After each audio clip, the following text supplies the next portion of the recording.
Hello, welcome to Lalitha's lovely kitchen. இன்னைக்கு நாம் பார்க்க போகிற ரெசிபி எட் அனதர் டிஃபன் பாக்ஸ் ரெசிபி. இன்னைக்கு வந்து புளியோதரை, திடீர் புளியோதரை. Within no time, tuck, we can do it. Okay, that's what we are going to see. I thought I'll share with you. This will be very tasty and also it will be very easy for you to prepare. If you have to go to the office, for the children, for the college goers, for everybody, it will be very, very nice. இதுக்கு வேணுங்கிற சாமான் என்ன அப்படிங்கிறத first பார்த்துடலாம்.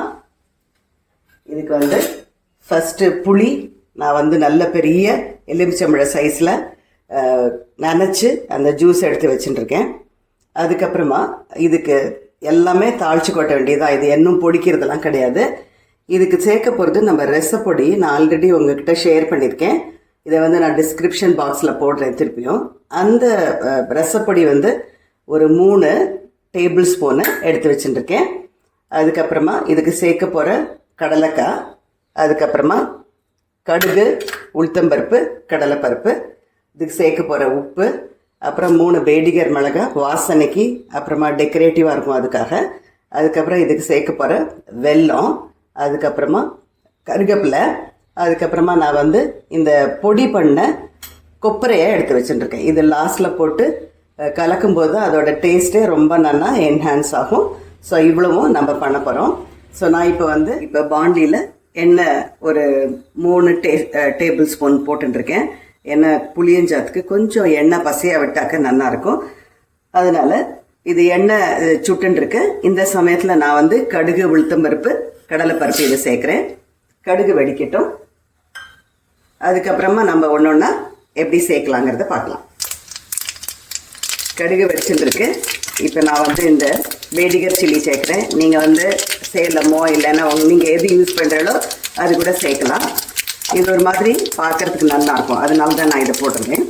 அதுக்கப்புறமா இந்த சமயத்தில் மஞ்சப்பொடி சேர்க்கலாம். அதுக்கப்புறமா கடலைக்காயை முதல்ல சேர்த்துடலாம், ஏன்னா அதுவும் அதோட வறுபடணும்.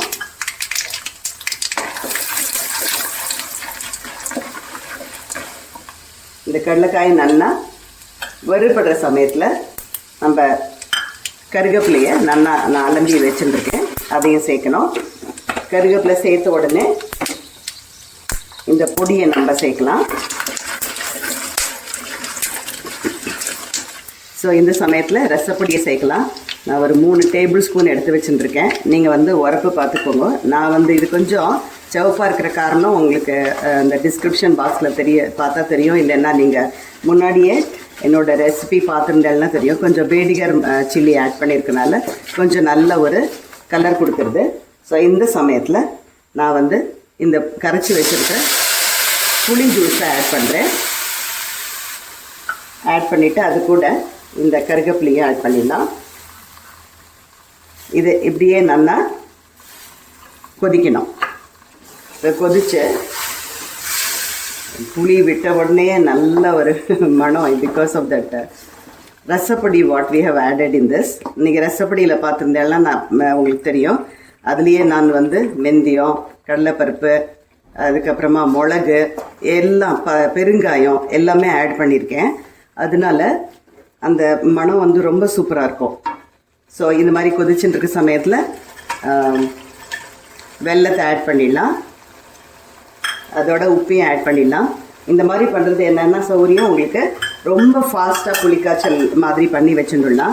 இன்கேஸ் கொஞ்சம் ஜாஸ்தி இருந்தால் கூட நீங்கள் அதை வந்து ஒரு கிண்ணத்தில் போட்டு ஃப்ரிட்ஜில் ஸ்டோர் பண்ணிவிட்டு அப்புறம் என்றைக்கு வேணுமோ யூஸ் பண்ணிக்கலாம். நான் இன்றைக்கி கொஞ்சம் ஜாஸ்தி தான் பண்ணுறேன். நான் எப்போ பண்ணாலும் கொஞ்சம் கம்மி இல்லாமல் ஜாஸ்தி பண்ணி வச்சுட்டேன்னா எனி டைம் அர்ஜென்சிக்கு அதை டக்குன்னு கலந்து கொடுத்துடலாம் அப்படின்னு சொல்லிட்டு சாதம் மட்டும் வடிச்சுட்டா போகிறோம். ஸோ பாருங்கள், இந்த இதில் நல்ல ஒரு பெரிய சைஸ் எலுமிச்சம்பழ சைஸ்க்கு புளியை ஊற வச்சுனேன். ஏன்னா கொஞ்சம் புளியும் கொஞ்சம் தூக்கலாக இருந்தால் தான் இந்த புளிக்காய்ச்சல் நல்லாயிருக்கும். ஸோ இதுக்கு வந்து நம்ம லாஸ்ட் மினிட்ல பொடிச்சு கிடிச்சு காத்தால் அவசரத்தில் பண்ணணுங்கிற அவசியம் இல்லை. பாருங்கள், இது ஆல்மோஸ்ட் ரெடி ஆயாச்சு. இந்த சமயத்தில் நம்ம எடுத்து வச்சுக்கிற கொப்பரையை போடுறேன். இது வந்து optional. If you want you can put. இது போடும்போது உங்களுக்கு வந்து நல்ல டேஸ்ட்டு கொடுக்கும். அதனால தான் நான் இது கொப்பரை ஆட் பண்ணுவேன். நீங்கள் கொப்பரை வேண்டான்னா you can just leave it that side. இதை மட்டும் நம்ம பண்ணி ரெடி பண்ணிட்டுட்டு இது என்ன பண்ணோம் பார்த்தலாம், இது ரெடி ஆயாச்சு, நல்லா ஒட்டாமல் வருது. இந்த சமயத்தில் என்ன பண்ணோன்னா கொஞ்சம் வேணால் ஒரு பாத்திரத்தில் எடுத்து வச்சுட்டுலாம். பிகாஸ் நான் வந்து ஒரு 2 டம்ளர் ரைஸ் வந்து வடிச்சுட்டு நல்லா உதுராக ரெடி பண்ணி வச்சுட்டுருக்கேன். அதில் கொஞ்சம் நல்லெண்ணெயை விட்டு ஆற்றி வச்சுட்டுருக்கேன். ஏன்னா இது புளியஞ்சாதம் கலக்கும்போது சாதம் நல்லா ஆறி இருக்கணும், அப்போ தான் taste will be good. So இதில் நான் இதில் ஆல்ரெடி எடுத்து வச்சுட்டேன் பாருங்க. அப்புறம் வேணும்னா நம்ம ஆட் பண்ணிக்கலாம், that's not an issue.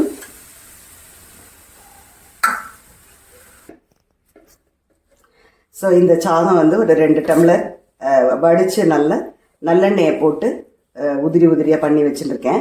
So இதை வந்து இப்போ நம்ம அந்த புளி கொஜ்ஜு மாதிரி பண்ணியிருக்கோம் இல்லையா, அதோட ஆட் பண்ண வேண்டியதுதான். இப்போ சாதம் போட்டு இப்போ இந்த பாண்லியில் கலக்க வேண்டியதுதான். இதை நல்லா கலந்துட்டு இப்போ ஆக்சுவலி இதில் நான் வந்து ஒரு 2-3 ஸ்பூனு நல்லெண்ணெய் விட்டுருக்கேன்.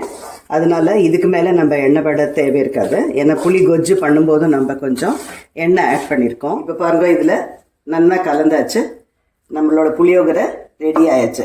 இந்த புளியோகரை வந்து இதுக்கு எல்லாம் பண்ணிவிட்டு லாஸ்ட்டில் கொஞ்சம் லைட்டாக நீங்கள் கொஞ்சம் பெருங்காயம் சேர்க்கலாம் வேணும்னா. ஏன்னா அந்த ரசப்பொடியிலே நிறைய பெருங்காயம் போட்டிருக்கனால அதுவே கம்முன்னு மணமாக இருக்குது. ஸோ இந்த மாதிரி பண்ணிவிட்டு லைட்டாக ஒரு கிண்டு எடுத்து வச்சிட்டோம்னா இதை வந்து பேக் பண்ணுறதுக்கு ரொம்ப சௌகரியமாக இருக்கும்.